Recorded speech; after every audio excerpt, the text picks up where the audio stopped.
Hello and welcome to the holiday edition of the JoyNews Prime, coming to you live from our studio here in Accra. We're live on DSTV channel 42 and GoTV channel 125, around the world on myjoyonline.com. Coming up, this Ghana will rise again. President Mahama expresses confidence in Ghana's economic rebound and calls on churches to support national recovery efforts. I believe with all my heart that our dear nation Ghana shall rise again. Our economy shall recover. A policy expert and industry players warn of legal risks and shaking investor confidence as Goldfields Ghana shuts down operations at the Daman mine following the government's decision not to renew its lease. The decision of the government to take over the mine is premature. It's a cause for a halt. Also coming up, police arrest 26 suspected illegal miners in a forest reserve near Samraboy in the western region. Professor Isaac Body is, however, of the view Galamsey fight is nothing but staged drama until the kingpins are dealt with. Kingpins face prosecution and consequences. The fight against Galamsey is nothing but a staged drama.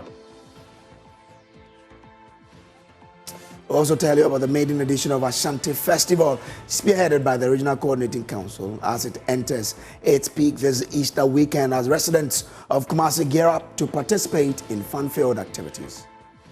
25 Ashanti Fest, it has been so unique. Looking at some of the activities that took place about 2 or 3 days ago, you see the organizers, so far they've been excellent. Winston Taki will be here with Prime Business. Bulk Storage and Transportation Company boss indicates zonalization policy will not be scrapped despite calls from some industry players to end it. The policy will stay because it is important that we ensure that for every respective zone in the country, they have fair fuel supply and fair price as well. Razak Musbah will also bring you Prime Sports. The Ghana Premier League title race will continue this weekend as Kumasi Ashanti look to end their 2-game winless run in a regional derby against Nations FC. Details of all of these stories coming up in the next 1 hour. Joy News, independent, fearless, credible. Thanks for choosing us.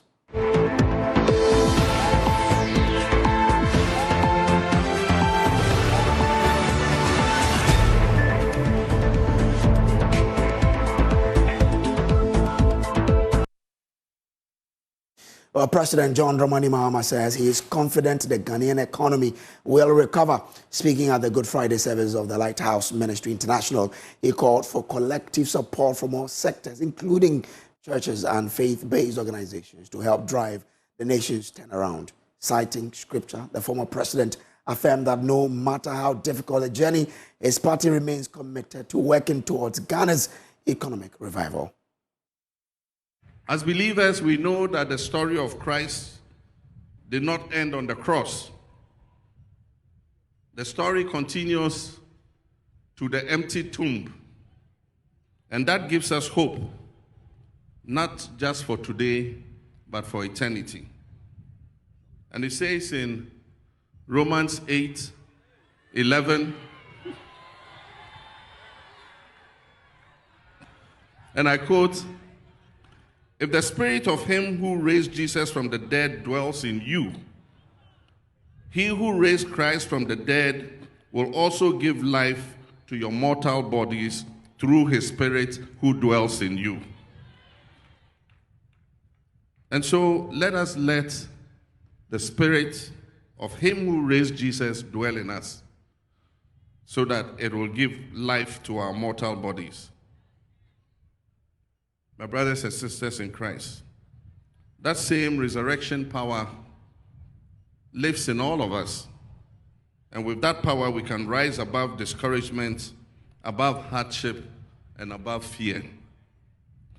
And so as I speak today to you, not only as a fellow believer, but as a Ghanaian who loves my nation deeply, I believe with all my heart that our dear nation Ghana shall rise again. Our economy shall recover. Our youth will find opportunity. Our families will flourish and thrive.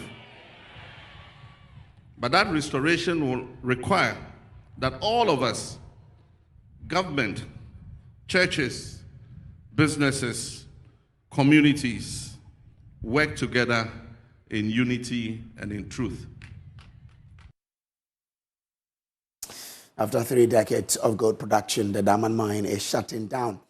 Goldfields Ghana has begun evacuating the site following the government's decision not to renew its mining lease, sparking support from local youth and caution from policy experts. JoyNews has details on the government's next steps, concerns from the mining sector, and what this means for jobs and investor confidence.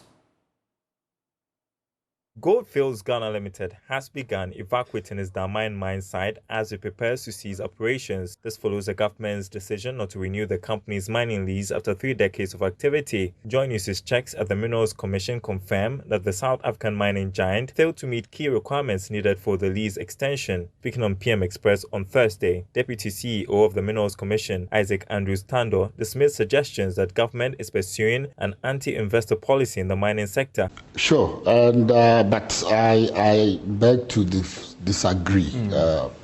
Unlike those days when people couldn't access funding, it's a thing of the past. I mean, now we have groups, we have companies in Ghana. I mean, a typical example, BCM had very good Caterpillar financing for their equipment. Engineers and planners signed a $250 million deal with Caterpillar. Another over $100 million deal with Libe. I mean, our local companies are getting there. Rockshaw is purchasing equipment worth hundreds of millions of dollars to work in Ghana. So where lies the argument of capital?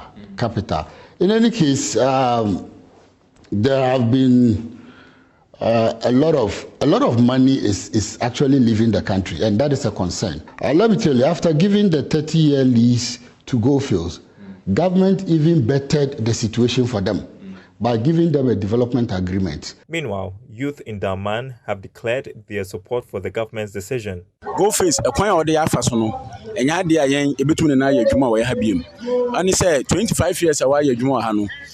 Development and President Mahama. We cannot continue working with Goldfields in this community if it hadn't been for President Mahama's consolidated agreement that compelled them to construct the Daman-Bogosu road. We will still be using an untarred road. Even now, we don't have a hospital and access to potable water.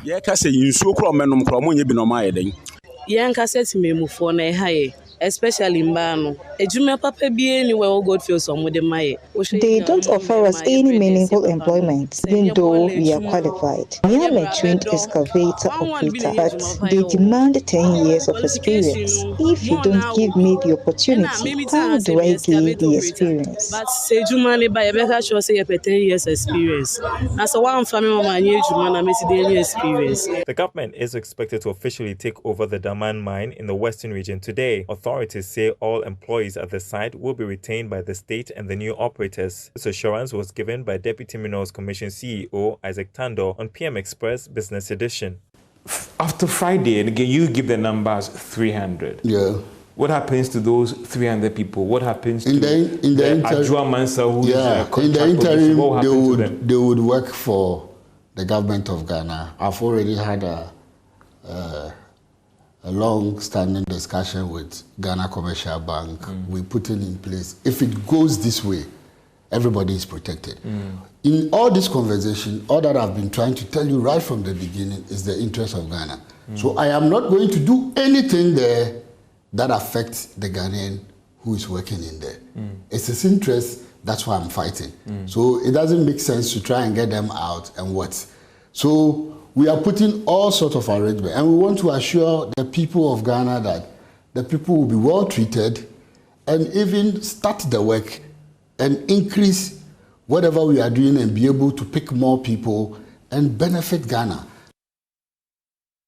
However, the Africa Center for Energy Policy, ACEP, is cautioning the government on its approach to taking over operations in the extractive sector following the decision not to renew Goldfield's lease for the diamond mine. ACEP's Executive Director, Ben Boache, warned that failing to fully engage in negotiations and arbitration could trigger legal battles and scare off future investors. We had hoped that the communications between the government and the company will be maintained for a little longer to explore a possible compromise, whether that meant facilitating the company's exit or supporting its continued operations. By examining the laws and the information before us, the decision of the government to take over the mines after April 18th, which is tomorrow, 2025, is premature. ACEP calls for a halt in the operations to expropriate the mine tomorrow, and the indication that tomorrow is not only Christ that will be crucified, but the mining industry risks crucifixion as well. The government needs to exercise restraint, renew dialogue, and pursue a legally guided resolution that protects the interests of both the state and the investors. Well, the Ghana Chamber of Mines says it is in active dialogue with the government of Ghana over recent development in the large-scale mining sector, which could trigger apprehension on the part of investors. The move comes in the wake of the government's takeover of the diamond mine of Goldfield after it rejected a South African company's bid to renew its mining lease. Speaking on Upfront, Acting Chief Executive Officer of the Ghana Chamber of Mines, Ahmed Dasana Nantoma, called on government to come clear on whether or not it intends to nationalize its mines, a policy approach he warns could be counterproductive. But you see, government prerogative to give a land to company. Yeah. Government has the right to take back, but follow due process. I mean, if you want to take back, like they've applied, it's been rejected. We were just thinking that maybe government would have provided some kind of counter, say, look, this is what you want, but this is what we want. Yeah. So go about it this way, and then let's work together. But government decided like they will take it. That's fine up to government to do. But you see, there are a lot of other investors looking at the scenario. So we are still talking with government to see how we can assure the investors that Ghana is not a country that is going to take people's investment from them. But then you have to dialogue, you have to discuss. Well, the recent arrest of 26 illegal miners near Samraboy in the western region had shed light on discussions on Ghana's ongoing battle against illegal mining, commonly known as galamsey. Speaking on AM Show, the Dean of Accounting and Finance at the University of Professional Studies, Professor Isaac Bwadi, expressed doubt about the effectiveness of current measures. His comments come on the back of the arrest of 26 suspected illegal miners, including 8 Chinese nationals in a forest reserve near Samraboy in the western region as part of an intensified nationwide crackdown on illegal mining. The operation was led by the Ghana Police Services Intelligence Directorate, working in close collaboration with the Criminal Investigation Department, the National Operations Directorate, and the formed police unit. Police found 6 pump-action guns with over 150 rounds of 3 AA cartridges, 6 water pumping machines, 3 excavators, 3 payloaders, 6 machetes, 2 Toyota pickup trucks, and 1 Toyota RAV4, among others. All university fraternity divided for the elections. Do you remember Stop Galamsey Now? Tag? Yeah. It's a serious issue. Let me give you a few figures here. Water pollution alone is over 80% of Ghana's water bodies are polluted by mercury and cyanide from galamsey. Economic loss. Illegal mining costs the country about 2.3 million. It does. I must be honest, Ghana's environment is collapsing. And until the powerful, the kingpins, face prosecution and consequences, the fight against galamsey is nothing but a stage drama. Well, away from that, the government has announced a new decision regarding the implementation of its no-fee stress policy, stating that first-year university students who are already in school will no longer receive direct refunds as earlier promised. during the election campaign, then presidential candidate for the NDC. John Dramani Mahama promised to absorb fees for all level 100 students within the first 120 days of assuming office. Education Minister Haruna Drisu reaffirmed this commitment during his vetting, stating that the government would ensure refunds were issued to students who had already paid for the 2025 academic year. However, despite the allocation of some 499 million for the policy's implementation, the government has now ruled out issuing direct refunds for this academic year. Speaking on Newsnight, Deputy Education Minister Dr. Clement Park explained that instead of receiving cash reimbursement, students' account will be credited towards their second-year fees. I think the minister was very clear in his pronouncement. The government policy to support students in the tertiary institutions is twofold. One is to take up the academic fee of, if you like, regular students. The other is to pay the fee for students with disability.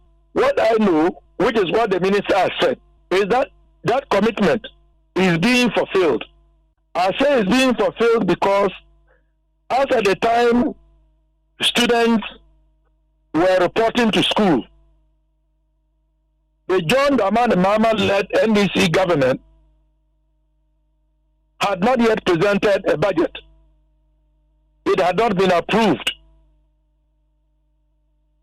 Consequently, we had no money available to address the issue that we have said we're going to address.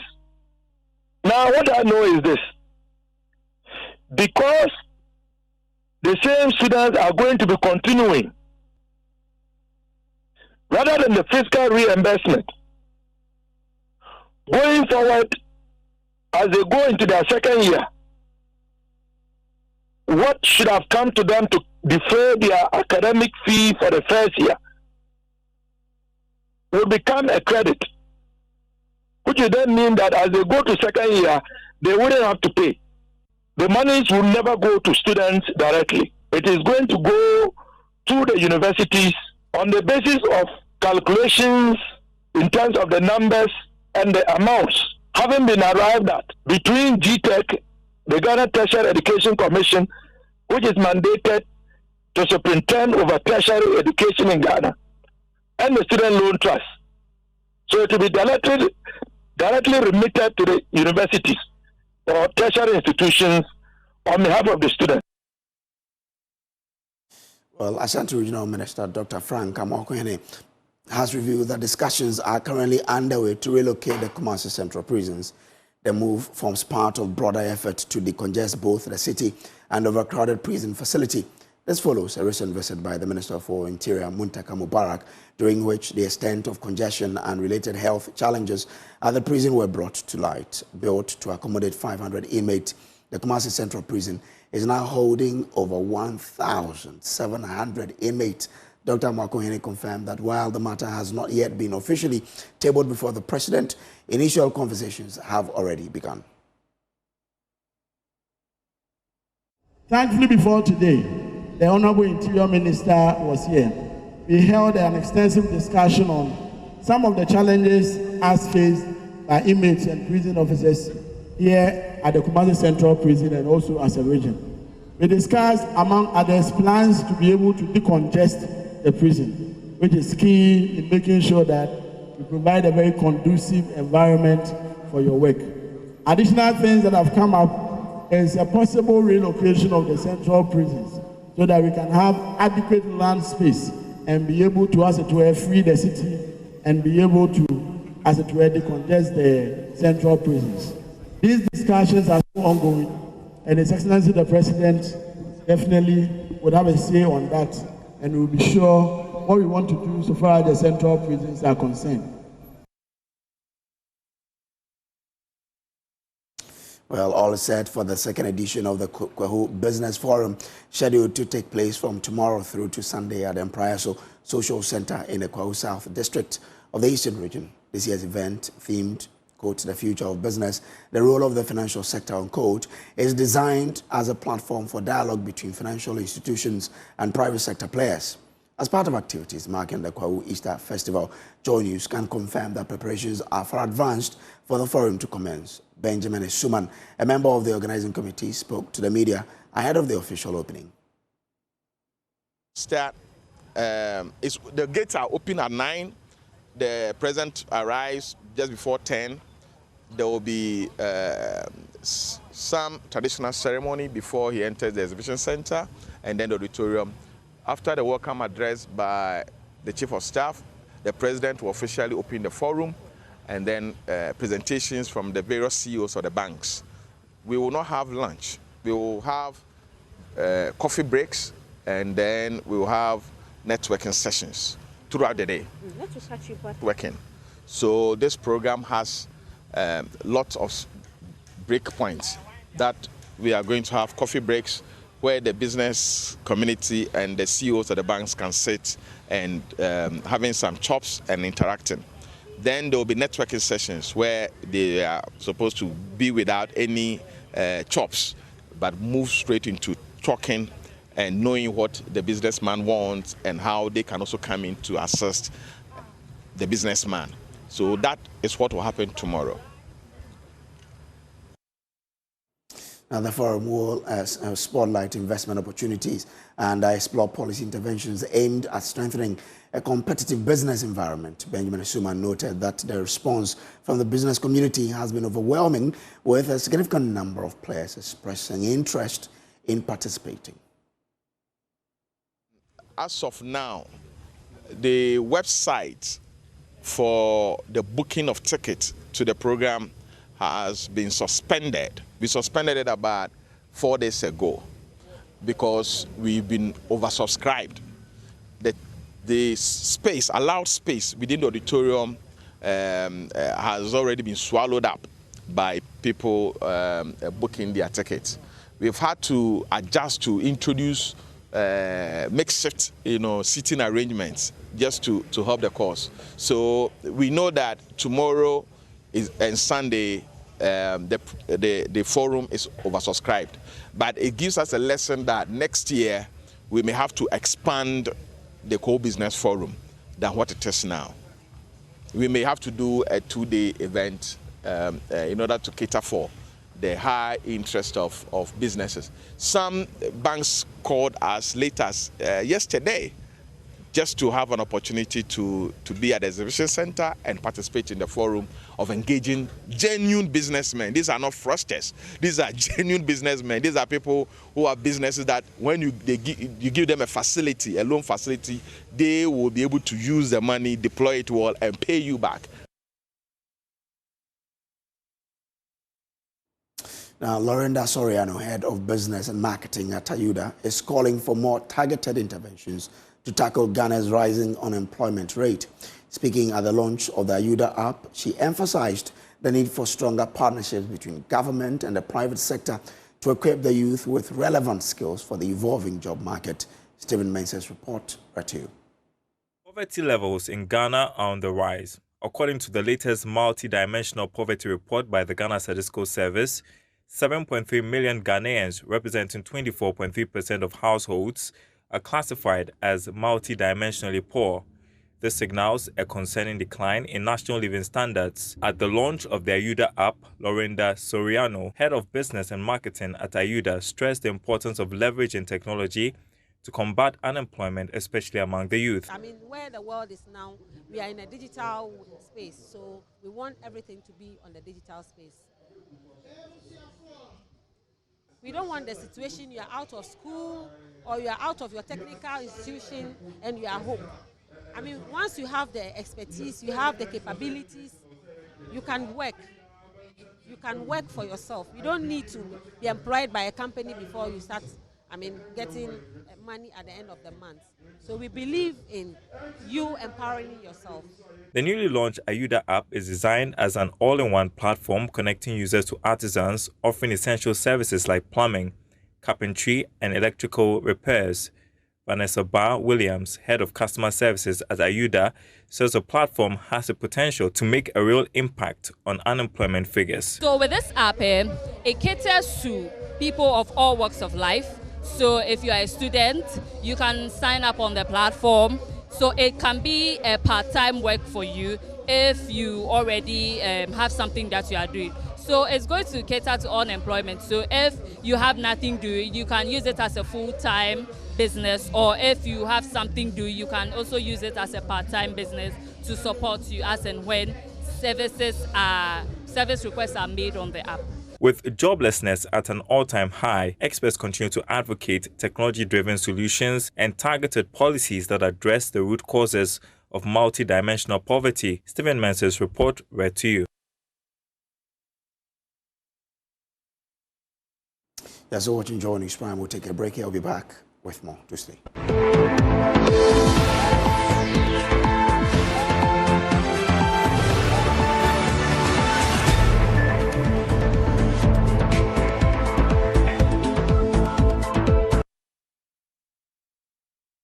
Well, welcome back from the break. Let's take you to the Ashanti region, because the Ashanti Fest, instituted to mark Easter in the Ashanti region, has entered its final lap filled with entertainment activities. Already, a boxing night, football games, and an electrifying drama competition have been held to satisfaction of many. This weekend will host cinema experiences, a musical concert, and a fun trip to Lake Bosomtwe. Nana Ojima has been monitoring some of the activities and has come through this report. According to the Ashanti Regional Minister, Dr. Frank Amwakohene, the idea to stage a festival was conceived after a request from some youth at a cleanup exercise. On social media, the minister requested ideas to sustain the event for 2 weeks. The whole concept of the Ashanti Festival is to bring up our various sectors, showcase what we have as a region, and see how best we'll be able to promote intersectorial support for each other. Series of events were therefore scheduled for the 10-day event in the region. Dr. Frank Amwakohene details the event so far. On the first day, we took specific interest in activities in sanitation and city greening. On that same first day, we did sports, i.e. football and boxing. On the third day, we held a series of activities that bordered on education, science, and technology. At the food fair and bazaar, a variety of indigenous Ashanti food were on display, attracting many patrons within the city. It offered the stage for other cultures to promote their cuisine. The Ghanaian traditional fabrics and locally manufactured clothing featured prominently at the event grounds. Inmates of Kumasi Central Prisons were not left out of the event, as the minister led a medical screening. A blood donation exercise was featured alongside the screening exercise that was also opened to the public. The program, sponsored by telecommunication giant MTN, was heavily patronized by Kumasi residents. Some persons present at the event shared their opinions on the celebration so far. With the 2025 Ashanti Fest, it has been so unique. Looking at some of the activities that took place about 2 or 3 days ago, you see the organizers, so far they've been excellent. It brings that sense of belongingness. And we all know, FDA, we have what we call the Buy Ghana, Love Ghana. So Ashanti Fest even fuses as part of it that we should buy what we own or what we produce also in Ghana. And I think it is one of the slogans of Ashanti Fest. When they say Ashanti Fest, you say yes, we yes. Okay, Lake Nadia say one baby away serious. Lake no one baby because young Kasamian Kasamotu Nayako no Mako and Nema and I said dear regional minister because a trip to Lake Bosomtwe and Kids Festival will be held on Easter Friday to usher in the weekend. Rich traditional artifacts will also feature on Saturday at a Kente Festival and wood carving event. The region's dominance in the movie industry will be fused in the Ashanti Fest activities. For JoyNews, Nanayo Jima, Kumasi. Well, it's now time to catch some Easter fever. So let's cross over to Kwahu, where Jackie is on standby with some insights, some sights and sounds from what's happening up there. Jackie, you've been there. What's up? I'm actually exhausted from moving through the towns in Kwahu today. Earlier in the morning, I was at the paragliding grounds where they kick-started with the paragliding today at the Ojianoma Mountain. It's expected to end on Monday. And speaking to the GTA, we are hoping to fly roughly around 200 revelers this year, people who would want to have a feel of how Kwahu is. And also, I moved over to Rock City, where there's going to be some events this evening. Our very own DJ Black is there. When I left there some few minutes ago, he was doing his sound check. He's expected to give an outstanding performance, as he always does, right at Rock City. But also, away from that, I'm by the roadside at Etibie, moving to Imprayeso. But then there's this serious vehicular traffic. Let me just pan my camera, as you can see right behind. So all these cars you see are cars coming from Nkoko, entering the Etibie Imprayeso township. And we believe that all these people are in here to celebrate the Easter festivities. It wasn't like this when I got here some days ago. The traffic has started building up. When I spoke to a family relative earlier, he said that he had to use a different route to come. And 3 hours stuck in traffic all the way from Nkoko. And if you know Kwahu very well, moving from Nkoko to this place is supposed to take you less than 20 minutes. But this time around, he used roughly about 3 hours just to come around. So a lot is happening, and Easter just started in Kwahu. All right, but did you take part in that paragliding yourself? No, I'm yet to care myself.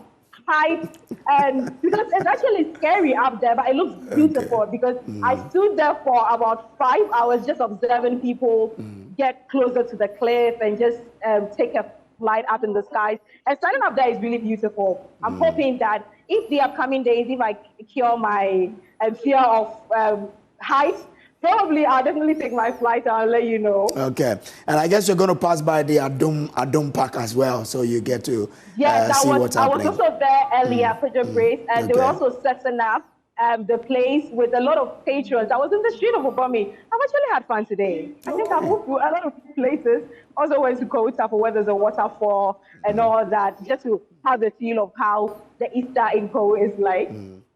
I mean, pressure for those of us who haven't been to Kwahu before, but I wish you all the best. Yeah, have fun. Definitely. All right, sure. Okay, so that's Jackie there, Jacqueline and Sumaya Boy is up there in Kwahu. If you have not been there, please make your way to the place and be part of the fun-filled activities going on there. Especially pass by the Adum Park and enjoy yourself. We'll take a break here. We'll bring you business right after.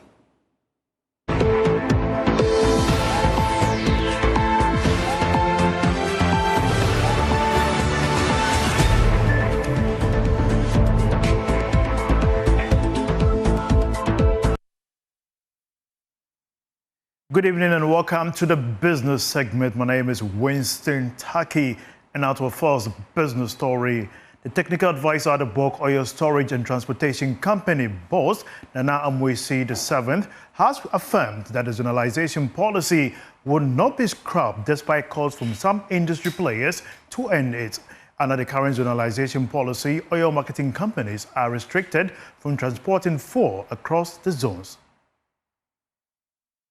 Already, the Ministry of Green Transition and Energy have set up some committee to look at reforms in the downstream sector. And so all the policy directives existing will be relooked at, including the zonalization policy. The policy will stay because it is important that we ensure that for every respective zone in the country, they have fair fuel supply and fair price as well. If we allow the Northern Belt to come all the way to Tema to haul products up north, the cost of transportation may be added onto the price at the pump, and also the risk involved in the movement of vehicles on our road and all that. So zonalization will stay, but probably we have to redefine the zones.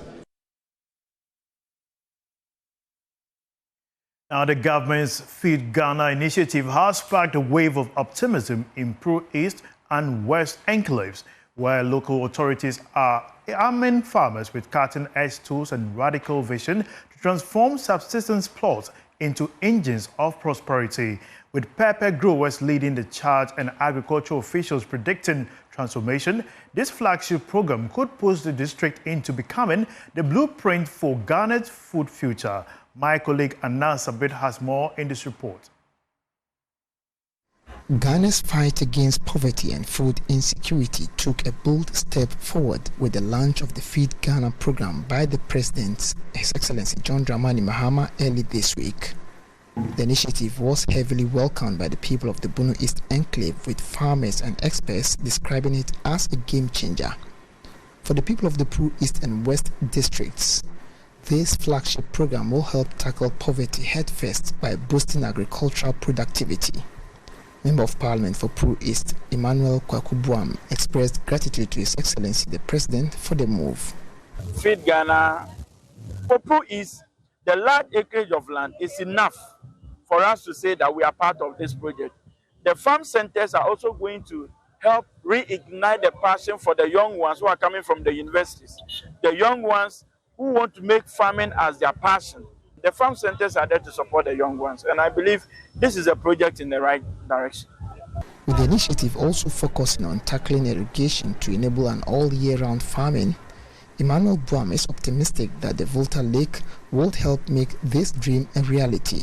And we started farming when we were very young. Our fathers are farm. In fact, it's a legacy they leave to us. Unfortunately, we depend on the climate. We are in April. We are expecting rains to farm. The rains are disappointing us.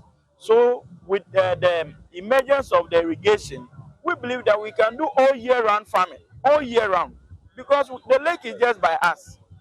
While challenges like climate change and infrastructure gaps remain, the people of Kwahu East are betting on this program and themselves to transform their futures.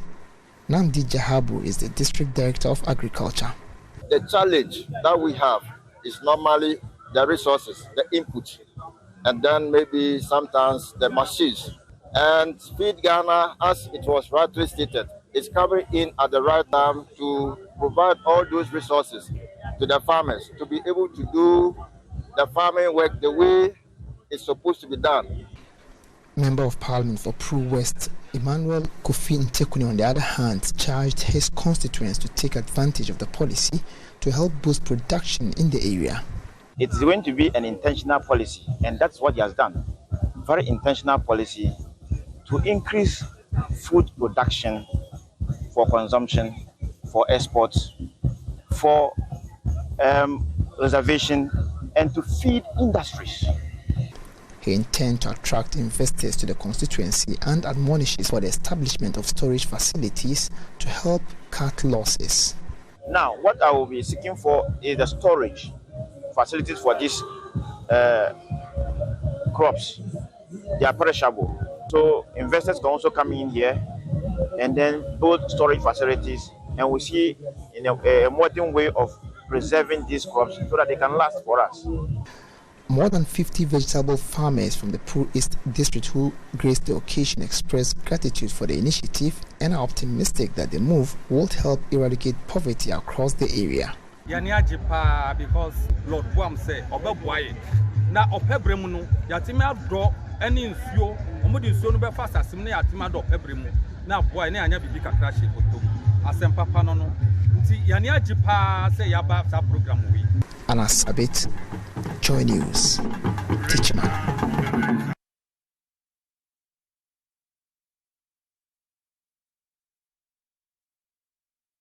Still on business, the board chairman of Tisala Rural Bank, Adam Sule, has disclosed that the bank will roll out 2.1 million cedis to support activities of farmers in the Tisala enclave.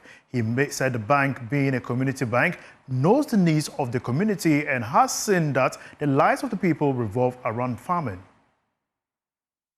The Tisala Rural Bank was established 20 years ago with the objective to be a dominant financial institution with the provision of sound and modernized financial services and infrastructure within the Tisala enclave. Speaking at the 13th annual general meeting of the Tisala Rural Bank, Chairman of the Board of Directors, Adam Sule, noted that the year 2024 represented a reflection of hope, opportunities, and turning point for the bank, where bold decisions were taken by the board of directors and significant gains made.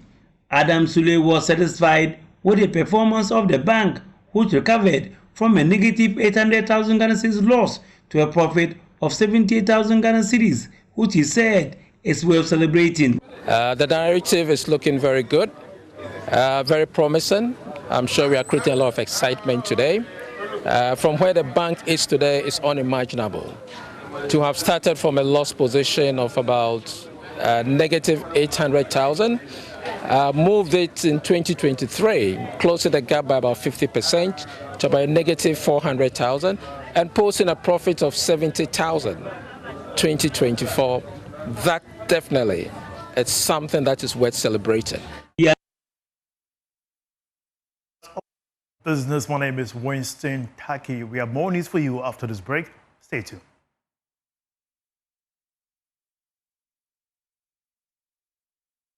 Hi there, welcome to the sports segment on this holiday edition of Prime News. Yeah, now let's turn attention to the Ghana Premier League because it will take center stage this weekend with a title race very much intensified. Kotoko have dropped to third, and Gold Stars, who are league leaders at the moment, poised to maintain their very good run and go on to clinch the title.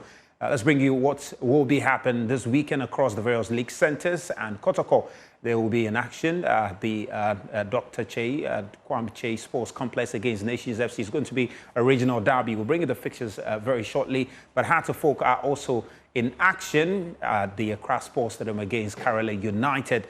And the likes of Indiana Stars will also be in action likewise. Bechim United, Bekum Chelsea, all the clubs will be in action. We'll bring you the fixtures now, and you can see them here. Hearts of Folk, of course, playing Karela United, and Nations FC hosting Asante Kotoko. And then you have Bechim United also playing Bekum Chelsea, and you have Baseke Holy Stars in action against Legon Cities. Legon Cities struggling to avoid relegation in the mix there. Dreams FC also will be playing Vision FC. Heart of Lions will be in action against Accra Lions, and Accra Lions will be looking to build on their good performance over the week against Kumasi Asante Kotoko, where they defeated Kotoko by 3-0. And you've got Young Apostles also playing Samatex, and Gold Stars, the league leaders at the moment, in action against Midiama. Big game to look forward to. Now, let's hear from the head coach of BBNE Gold Stars, Frimpong Manso, who has been looking ahead to this game against Midiama. I don't want to separate the home and then the away games. They are all difficult games. If you take it like, oh, I'm playing home, so I'm going to win. No, somebody can come and then surprise you. So all these 6 games, yes, they are all difficult games. So any whatever we want to do, we need to make sure we don't drop points. This is the mindset we are taking it up for the rest of the games. Mediama, yes, they are a good side. We cannot take anything away from them. We cannot underrate them. But now I have this principle: if you want to be a champion, then you should be able to make sure every opposition that comes your way, you try to jump that hurdle. So yes, it doesn't matter who we are playing against, we want to be the champion. So we need to make sure we play above ourselves and then try to get the points. Kotoko will also be playing Nations FC following their loss to Accra Lions. Prosper Ogum is under pressure to turn the team's 2-game winners around, and they will be playing the rivals in Kumasi, Nations FC, and he's also been speaking. We just have to put ourselves together and then see these 2 matches, what we didn't do right and what we have to do right, and then look at the opponent to what they are coming with, and then try as much as possible to map up a strategy that can contain them. There are some games to go. You never know what will happen. The game is full of surprises. We have to put ourselves together mentally. I think the key thing now is our mental toughness. We have to put ourselves together mentally. Me as a coach, are we able to cope? What about the players? Maybe they cannot cope. So if the player in his own free time cannot focus on tactics, but rather focusing on something negative that is being said about him or that is being said about the coach, how can the player be able to transfer what he has learned onto the field. So for now, it's all about we being mentally tough and going out there. 7 more games to go. You never know what will happen. Well, that's all we have for you in the sports segment. Brace, Kotoko, well, we'll see how they'll fare. Well, I know that we would recover, beat win the remaining matches, and pray that our contenders also lose matches so we can win this league. It's ours. If you're a Kotoko fan out there, just go out there and support and believe that we'll win. That's how we wrap up this bulletin. There's more on myjoyonline.com.